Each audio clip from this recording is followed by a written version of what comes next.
विस्मृतीच्या उंबरठ्यावर हे माझं पुस्तक आज इथं प्रकाशित होतं, याचा खूप आनंद आहे. जुन्या ज्या वस्तू आहेत त्या लोकसंस्कृतीच्या प्रवाहामध्ये आज विस्मृतीच्या उंबरठ्यावर उभ्या आहेत. अशा या वस्तूविषयीची जाणीव, त्याच्याविषयीच्या भावना अधिक मोठ्या प्रमाणात आता नवीन पिढीला कळाव्यात याविषयी त्यामागची भावना आहे. आणि हे अशा पद्धतीचं संचित जतन आणि संवर्धन करणं ही काळाची गरज आहे. आणि त्या एका दृष्टिकोनातून या लोकगंगेच्या प्रवाहातील ह्या ज्या वस्तू आहेत त्या वस्तूवरती आधारित हे पुस्तक या ठिकाणी आज प्रकाशित. वस्तू कोणत्या आहेत? वस्तूंची नाव? या पुस्तकामध्ये ज्या वस्तू आहेत त्या वस्तू म्हणजे जातं आहे, मुसळ आहे, वाईन आहे, मुडी किंवा इतर अनेक ज्या वस्तू आहेत त्या वस्तू ज्या पूर्वीच्या मालनीच्या जीवन जाणीवांचा एक भाग होत्या. स्वयंपाकघरामध्ये वावरत असताना, शेतामध्ये वावरत असताना या सगळ्या वस्तू त्यांच्या उपयोगी पडायच्या एवढंच नाही तर त्यांच्या जगण्याचाच एक भाग ठरला होता. जातं तर त्यांची सखीच होती. हा कार्यक्रम विस्मरणात चाललेल्या ज्या वस्तू आहेत त्यांच्याबद्दल पौर्णिमा ताईंनी जे पुस्तक लिहिले त्याच्यावर आहे. आम्ही जेव्हा एक कार्यक्रम सादर करायचा असं ठरलं तेव्हा मग त्या पुस्तकामध्ये कुठल्या वस्तू नमूद केल्यात त्या बघितल्या. त्यातल्या जेवढ्या जमवता येतील तेवढ्या आम्ही जमवल्या. आणि प्रत्येक वस्तूच्या मागे काही कहाणी आहे का किंवा आपल्या कुठल्या तरी लोककथांमध्ये त्या वस्तूंचा अंतर्भाव आहे का किंवा त्याच्याशी निगडीत अशा काही श्रद्धा किंवा अंधश्रद्धा पारंपरिकरित्या आहेत का, तर याचा विचार करून आणि आपली थोडीशी जास्तीत जास्त ज्या वस्तू होत्या त्या बायकांच्या हृदयाशी किंवा स्त्री मनाशी निगडीत अशा होत्या. तर बायकांच्या भावना मग त्यामधून कशा व्यक्त होतील आणि त्याच्यासाठीची आपली जी लोकगाणी आहेत, लोकगीतं आहेत, तर त्यांचा वापर असं करून आम्ही एक हे छोटंसं प्रदर्शन केलेलं आहे. मनोरंजक आहे, छान आहे. माझं अर्ध घर म्हणजे झोपडीवाजा घर होतं आणि अर्धा गोठा होता गुरांचा. मी पौर्णिमा ताईकडे पण त्या दिवशी बोलत होतो.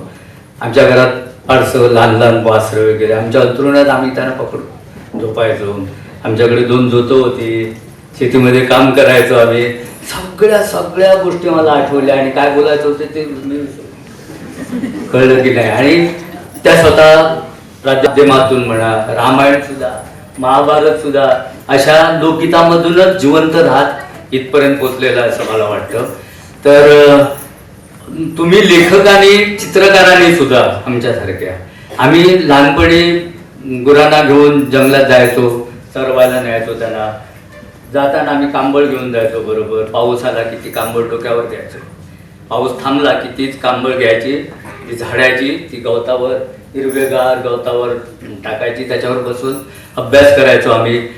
पाण्याचे थेंब त्या कांबळीवर पडलेले, गवताच्या पानांवर पडलेले थेंबे पाण्याचे आम्ही बारकाईने निक्षून पाहायचो त्यांना.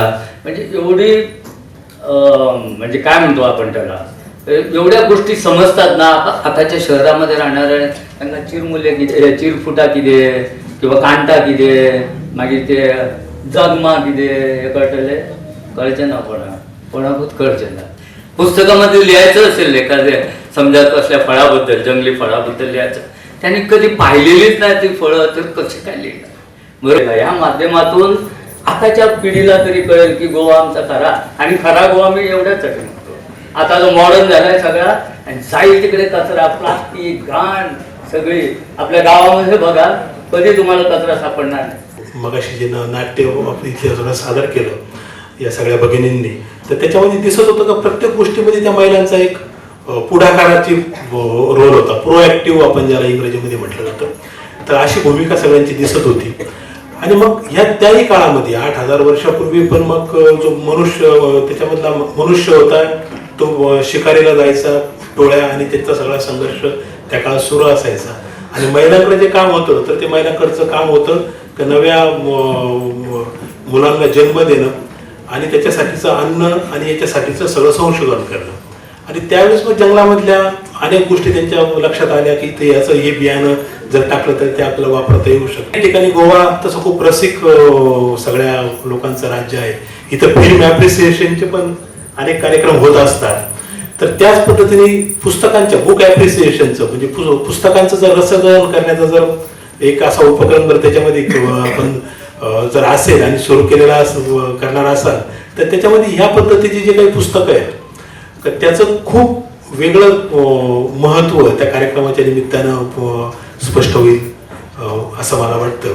ह्या ज्या काही पुस्तकामध्ये ते शब्दांकन केलेलं आहे ते माहीत आहे असं मला वाटत नाही, कारण आज टेक्नॉलॉजी आलेली आहे.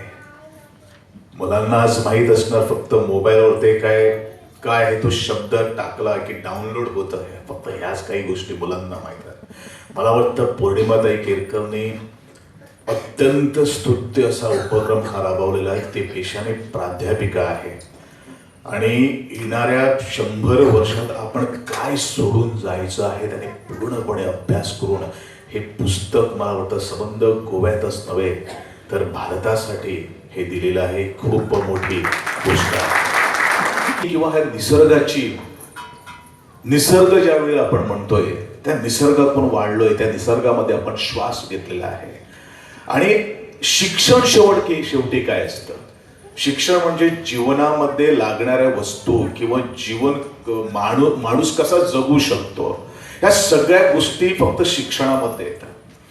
अशा तऱ्हेनं ज्या पूर्वजांनी आमच्यासाठी ह्या सगळ्या काही गोष्टी निर्माण करून ठेवलेल्या आहे आणि त्या गोष्टी आणि आजच्या आधुनिक गोष्टी जर आपण तुलना जर केली तर मुलामध्ये निश्चितच एक प्रश्न निर्माण होणार की आज ज्या वेळेला सगळं काही नव्हतं अशा वेळेला ह्या आदिम लोकांनी आपल्या संस्कृतीचं संवर्धन केलं आणि आमच्यापर्यंत ते पोहोचवलेलं आहे. यातून काय शिकायचं आहे की आज सगळ्या सुविधा उपलब्ध आहेत, त्यावेळेला सुविधा उपलब्ध नव्हत्या.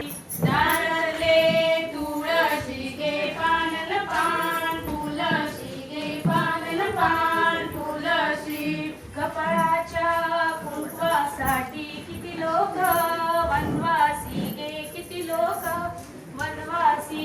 कपाळाच्या कुंकवासाठी किती लोक वनवासी गे, किती लोक वनवासी. दारातले तुळसी गे पानन पान, फुलसी गे पानन पान, फुलसी. दारातले तुळसी गे पानन पान, फुलसी गे पानन पान, फुलसी. आम्ही पिंगळी घाटाचे, घाटाचे. आम्ही पिंगळी घाटाचे, घाटाचे. तांदूळ घाला आमका भाताचे, भाताचे. तांदूळ घाला आमका भाताचे, भाताचे. दियाची करा बेगी, दियाची करा बेगी. लक्ष्मी दारी उभी, लक्ष्मी दारी उभी. घरणी बाईचा मन बघी, घरणी बाईचा मन बघी.